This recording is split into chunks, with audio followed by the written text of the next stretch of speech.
Peace, gang. Got some new shit going on today. I'm trying to be in the sun. I'ma just chop it up with y'all. I really gotta start pushing some videos out. Just start sharing how I see the universe with you all, you know, and make change in the world. That's what this is about, connecting. As you all know, my name is Brian Denson. I'm an etymologist. I study words. That's what I do. Why do I do that? Because words are reality. Words create our beliefs. They're the foundation of whatever language that we speak. They're how we interact and how we communicate. So when it comes to building reality down to the material reality that we experience and interact with, it comes down to the words that we use in order to create that reality. It is my interpretation that English as a language is a trap. The language that you speak, that you were taught to speak, that you believe in is a trap. English is a trap, okay? And just like any trap, oh, damn son, where'd you find that? I'm gonna utilize English, the trap itself, to help you break out of your English trap, okay? And help you break out of the traps that English has put you into and show you essentially why. I want to preface with the word paradigm. Not many people understand what the word paradigm is. It's essentially a paradigm is how you think about a certain concept. And you live in multiple paradigms. They construct your reality and how you relate to reality. That's why meditation is so important, because when you slow the body down, you begin to realize the mind doesn't stop. You just start to begin to analyze and observe the inner workings of the mind. So the first word to take away from this video is paradigm. The second word is the word pretend. Typically it has like a childlike connotation with it. Many people relate it to kids and childlike play. However, the word pretend is so important, because if you are not where you want to be at in your current reality, whether it's financially, in a relationship, if you're not aligning with your goals and your desires in life, this is why pretending something that you let go of a long time ago, it is so important for you to start pretending again. Because pretending is exactly what I said. It is imagination. Everything starts in your imagination. What you're seeing right now is an image being repeated over 1,000 times per second. So you can watch this. Imaging is how you impress your mind. When it comes to our desires in life and the things that we want, the experiences that we want to actually have in life, this comes from within us. This is a feeling that we get within us, and this immediately enables us to take action. This requires no explanation, no how, no when. We need to let go of the how and the when. Those are explanations. Pretending does not require an explanation.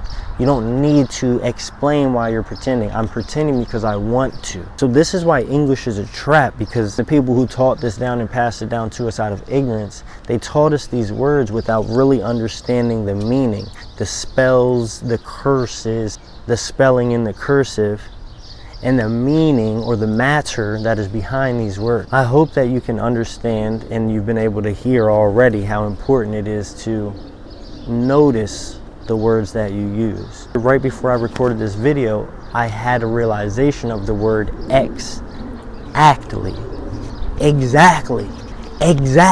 It doesn't require an explanation. It's because it is what it is. You know it. And once you know something, you know it. It's exactly that. A word I never even questioned before brainstorming this video. These are words that we take for granted, right? And the opposite of X is in. So English has words such as interest, invoke, invade. There's a laundry list of these words. However, you can see and you can hear even more so, rather than see, that English is a dual language.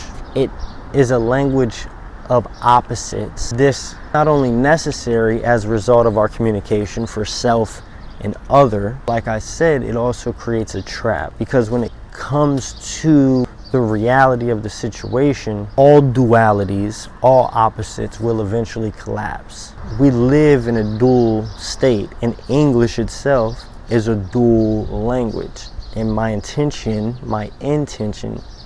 is to express to you in a way that reveals the non-dual connection that we share, the obvious oneness, relatability that you and I share. That's my entire point of opening my mouth and using the words that I use from here on out. I'm pretty sure I've gotten everything that I need to say out, and that's the reason I'm standing here in front of this camera telling you information you already know, hoping that it literally invokes something within you to realize.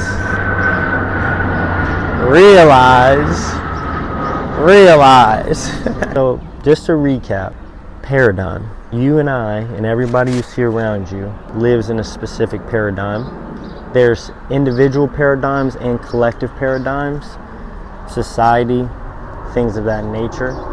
English itself is a paradigm. If you're an English speaker, you share a paradigm with other individuals. We can think of paradigms as mental communities. How about that? Now, when it comes to English, there's a word pretend. Pre meaning prior to or before, tend meaning to tend to or to actively do. Put them together, you tend to something before it actually is. This leads us to, what do we actually want? Wanting is a feeling, and it invokes an image within our mind, and this propels us, this forces us in a positive way, in a safe way, to take action.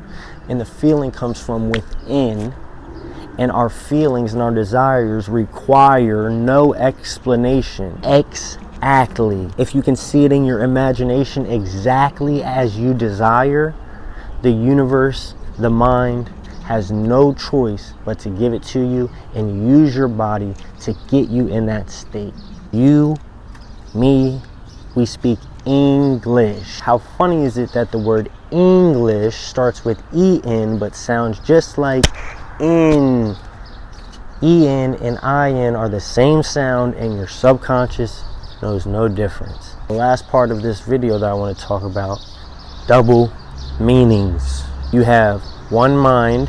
They taught you that you have two minds, a conscious and a subconscious mind. While you might have two, they serve one master, you. When we are given double meanings, homonyms, like we see in English, such as the word know and know, knowledge, opposite of yes. Word matter and matter, meaning scientific matter, meaning matter, definition of matter. Another one is wait and wait, to wait in line or to wait for your desires, and weight as in the weight we hold on our bodies, physical weight. The word enough is one that bothered me for a long time. Enough as in, will I have enough money, or I have enough food, and enough as in I've had enough, irritation.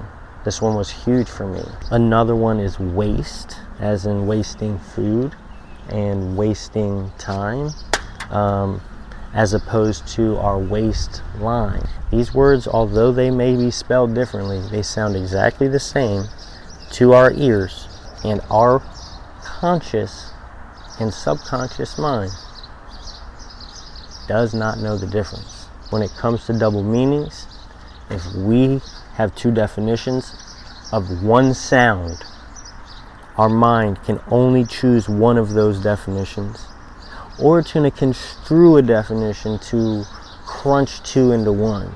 It's just what the mind does. It needs to be simple.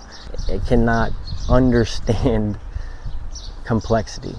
The mind is a simple machine. Okay? I hope that you all are able to hear, to see, and to feel how important the words that you use on a daily basis are. Listen. Peace and blessings, kings and queens, for real. Stay up, stay blessed, stay beautiful.